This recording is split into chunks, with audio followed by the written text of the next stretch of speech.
So 14 years ago today, Brett Favre signed with the Minnesota Vikings. One of the craziest moments in all of sports that was. He was with the Packers for 16 years, the Vikings' biggest rivals. Went to the Jets for 1 year, came to the Vikings, eventually played 2010 season with them too. And yeah, just what a crazy day that was. And it was a very fun year for them.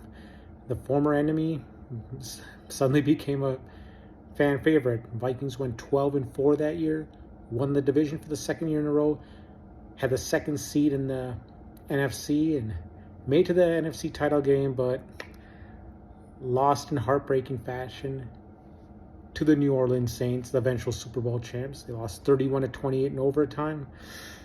Still one of the toughest losses in Vikings history. And for me as a fan, that I know 14 years later, that just think about that game still stings. I mean, I really believe they would have beaten the Colts that year in the Super Bowl. Now, yes, Favre had a bum ankle, but I mean, he's the toughest quarterback to ever play the game, and he likely wouldn't have played as well as normal, but I feel like he would have done enough to beat them. And I mean, they had a lot of weapons on offense too. They had Adrian Peterson, Chester Taylor, Sidney Rice, Bernard Berrien, Percy Harvin.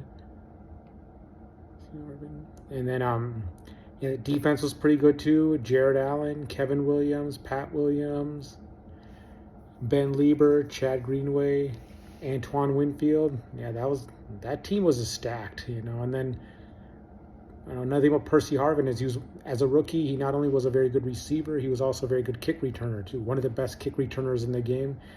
Yeah, and the year before, they lost the Colts by 3 points. Granted, it was a home game, but this is without Favre, Percy Harvin, and Phil Loadholt. I feel like they would have. I feel like they would have beaten them. And looking at the aftermath, yes, I've heard some Vikings fans saying on social media, well, if the Vikings won, that means we would have always heard from Packer fans, well, you guys needed our guy to win, and that definitely would have happened. And yes, I agree that would have been annoying, but you know what? A ring is a ring, and we would have been able to say, okay, he won just as many rings with us in 1 year as he did with you guys in 16 years, and also just in general, would have been one of the coolest stories in all sports, seeing a former enemy lead his new team to a championship. And it was a tough loss. And back to that game against the Saints, Vikings, despite having 5 turnovers, Saints had 1 turnover. They still were in very good position to win the game, and obviously right before overtime, they were at the Saints' 33-yard line. They had 12 men in the huddle that pushed the ball back 5 more yards. Then Favre rolled to the right, threw an interception, trying to throw to Sidney Rice, threw across his body, and that was intercepted by Tracy Porter. And I mean, now True Longwell. True, he didn't have the strongest leg, but he was still one of the best kickers in the league. I mean, even if he attempted from 56 yards, we don't know for sure. I mean, hey, we also thought Gary Anderson would make his kick from 38 yards. We thought Blair Walsh would make his from 27 yards. So even if it happened to be from 48 yards, who knows? Maybe he wouldn't have made it with the Vikings history, but it still would have been nice for him to have a shot. At least we wouldn't have wondered, oh, would he have made that kick? Would he have not? It still would have made the loss tough, but not quite as much. Yeah, and then, once they got to overtime, they didn't get the ball back.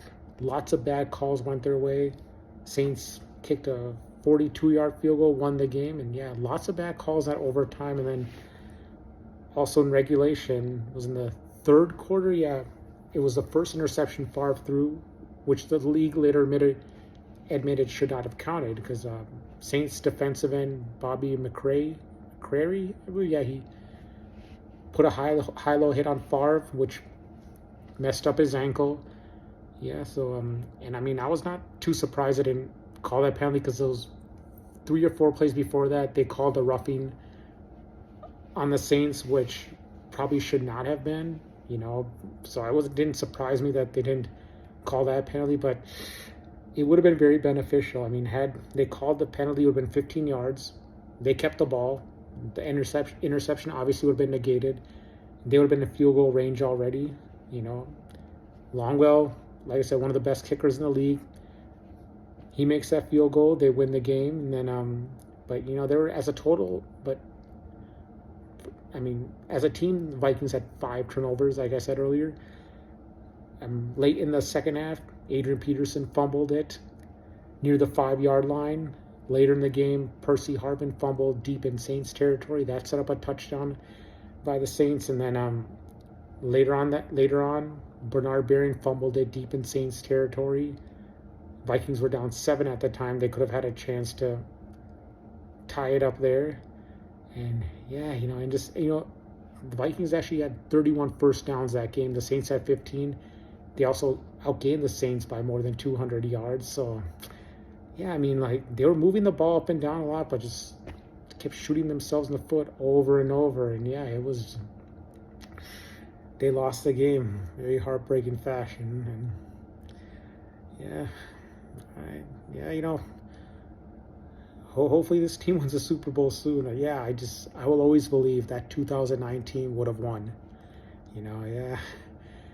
One of the biggest heartbreakers in not just Vikings history, but Minnesota sports histories as well.